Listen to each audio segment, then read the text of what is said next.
The legendary LS versus GM's new 5.5 flat plane crank. Let's talk about it.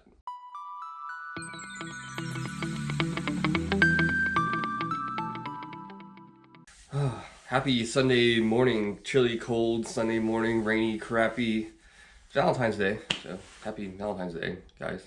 So, quick little story of what prompted this video. Recently I was out and about, eating with the family. I overheard a couple of gentlemen talking about the upcoming Corvette flat plane crank.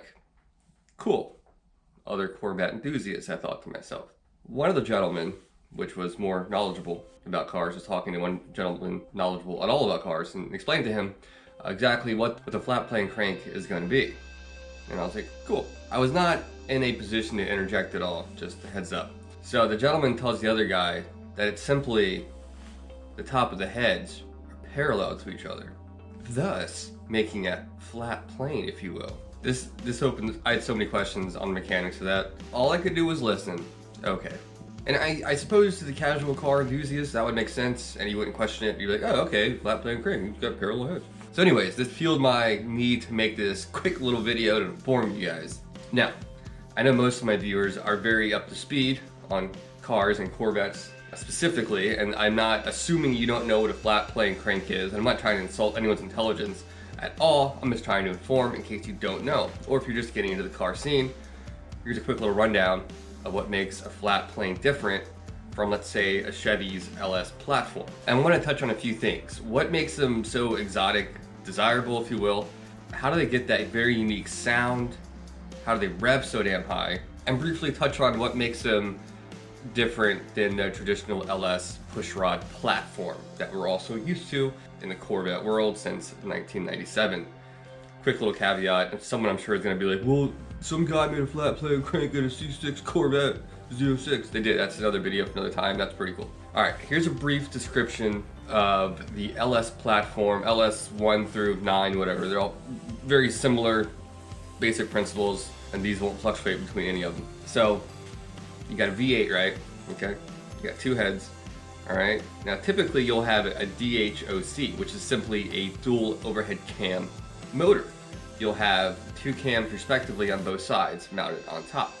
The LS is different, where it uses one cam right in the middle of the block, which does two things. It lessens the weight, and the center of gravity is much lower, and a lot less moving parts, and a lot less timing issues, because it uses push rods instead of timing chains to manipulate the dual overhead cams. I hope that's making sense. I'll have some visual aids here as well. So yeah, real quick. Push rod, you literally have push rods that run off the camshaft, that's right above the crankshaft, right in the middle of the engine, and they go pop, pop, pop, pop, pop, pop, and they go up to, which run up to your lifters and manipulate your valves. So very simple design, tried and true, and GM totally fortified the rear end of the motor, so the LS platform, total beast. Keep it simple, is what they did, and it works just fine. Okay, so what makes the LS so much different than the new flat plane crank coming out? And I'm going to try to include as much visual aids as possible, because it can be kind of weird to conceptualize it without looking at it. I understand that. I really need a whiteboard. Okay, so for starters, it does not simply mean the heads are parallel. That's not a thing. Pretty much, it's in the name. So you have a flat plane crank. So pretend you're looking at the motor from the front of the car, your head's right in front of it, okay? Right at the V. Every engine's gonna have a crankshaft running right below the heads. Or the valley. Right below the valley, you're gonna have a crankshaft. On a flat plane crank, that crank is up and down. It's one straight line, and hopefully this visual aid will make more sense. And then you have a cross plane crank, which is simply in the shape of a cross. That's the biggest difference between the two. So you have your flat plane, which is always just one straight line, and then you're gonna have your cross plane, which is always gonna look like a cross, moving like this. Hope that makes sense.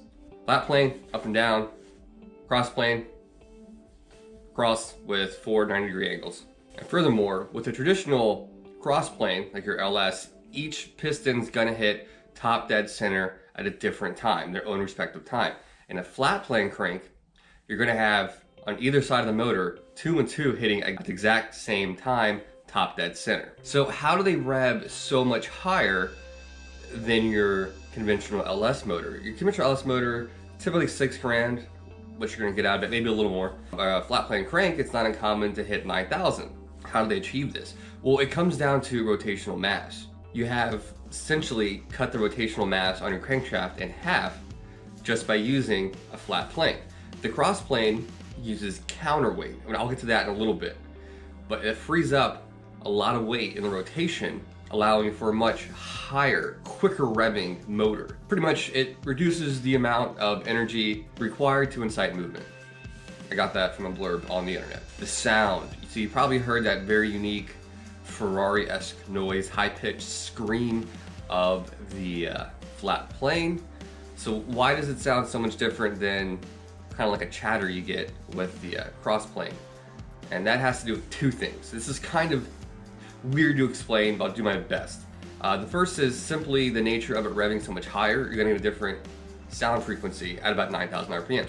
The second part of this is the firing order on top of the heads. On your traditional cross plane, they're gonna alternate between two banks. Boom, boom, boom, boom, boom, boom. Where on your flat plane crank, you're gonna get do, do, do, do, do, do, do, do, do, do. And it's gonna totally change the dynamic of your exhaust pulses, if that makes sense. So you have a very different firing order, and the fact that it revs so much higher produces that very unique sound that we all know and love from a flat plane crank. So you might be asking yourself, why aren't flat planes, they're so cool, used more often? Well, up until about 40 years ago, they were a very common motor. They're much more simple to make, and they have a much smaller footprint than a traditional cross plane. However, there's a lot of vibration issues at lower RPMs, and it made it kind of not desirable in your average consumer commuter car, if you will. It needs a lot of very fine tuning to keep the vibration very minimal. That's where a cross plane comes in, and you have counterweight. So you can make it, I don't want to say make it more sloppy, but the tolerances can be a little higher, if that makes sense.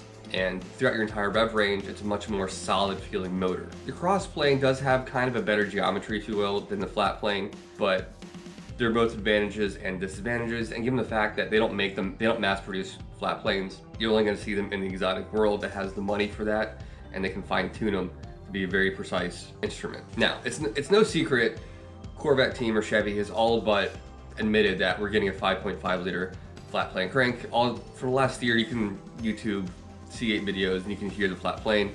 Renderings have been leaked. I'll put one here somewhere, picture of it, of the 5.5.